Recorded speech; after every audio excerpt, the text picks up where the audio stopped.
Hey, right, this is an additional video to my normal content this week because of some breaking news from the government about net zero. Now, I'm having a terrible time at the moment. I should be filming Friday's video, but it's done nothing but rain for 2 days solid here. Plus, we've had rolling blackouts for 2 days, which is also disrupting the internet. Even when I get the power back on, the internet isn't working properly. It's been a bit of a nightmare, to be honest. It's a bit like living back in the 1970s. Now, spoiler alert, I am going to be covering the current goings-on in Wales with the 20mph speed limits on Friday.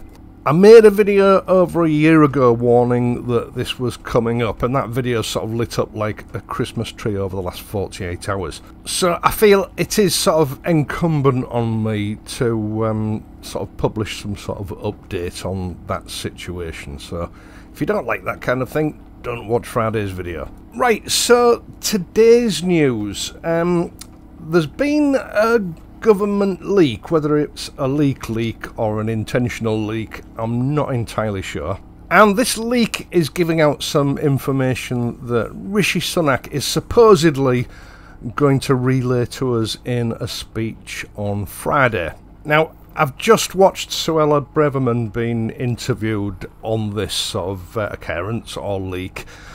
Certainly her response suggests that it is genuine, and that the Prime Minister is in the process of preparing to dial back net zero here in the UK.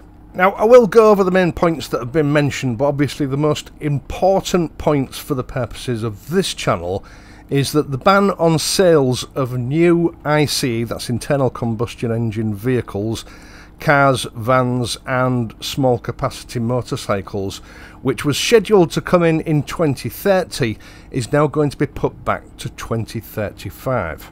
Now, this has the motor industry in a complete uproar, and I don't blame them, because for the last 2 or 3 years the government's been pounding into them that they've got to have electric cars ready for 2030.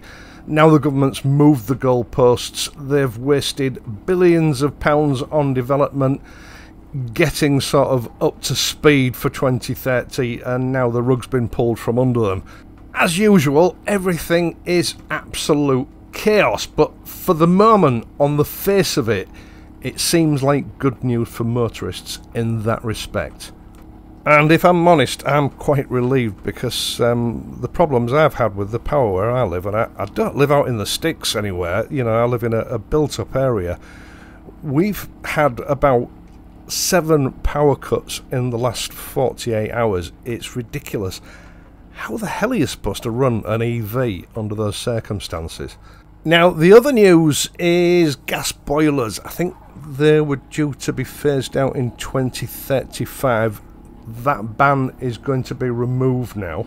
I've not heard of a new deadline being set. It doesn't mean one isn't going to be. It's maybe just, you know, the nature of this leak. It's not giving out full information. And going back to the video that I made a couple of weeks ago about the energy bill, the government has now given assurances that they're not going to place certification requirements on landlords and private home owners, i.e. they're not going to be required by law to spend tens of thousands of pounds upgrading either the rented accommodation that they own or their own homes to meet certain net zero standards. But so far I've not seen any mention of the energy bill being altered in any way to reflect that. So that's one we need to be careful of, and we need to keep an eye on. Now, I'll reiterate, we can't take any of this as gospel right now. Even if it does become gospel, we can't entirely trust the government to stick to it. I mean, they've flip-flopped about all over the place for the last 3 years, so there's no reason to believe any of this will be set in stone, and we don't need to worry about it anymore. I am a little bit concerned that people will just sit back and, you know, sigh a sigh of relief and think, oh, well, that's all over with now. I don't think it is. Not for a moment. What I can't help wondering is why this sudden change.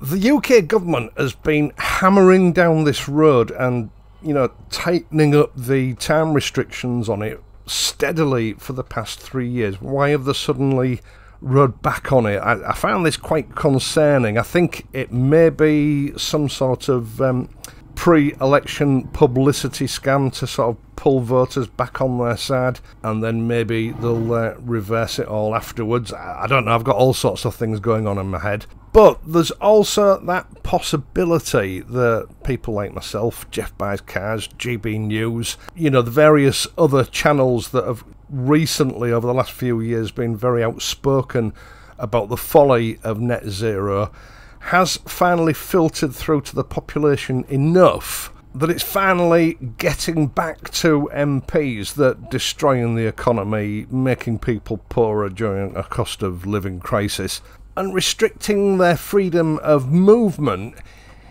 isn't a good look on politicians if they want to be re-elected. I mean, personally, what we've seen going on with ULEZ, and now, of course, it's happening in Wales over this blanket 20-mile-an-hour road restrictions, and the civil disobedience that's ensued because of those measures, I think for the first time, the government is possibly sitting up and paying attention to the fact that this country is getting closer to mass public disobedience than it's been for over 100 years. Now, either way, this isn't over yet. Government ministers have made it clear, and I think Mr. Sunak actually made a very brief statement, that the government's commitment to net zero by 2050 is still in place and it's not going to be removed. So it ain't over yet. I'll see you on Friday.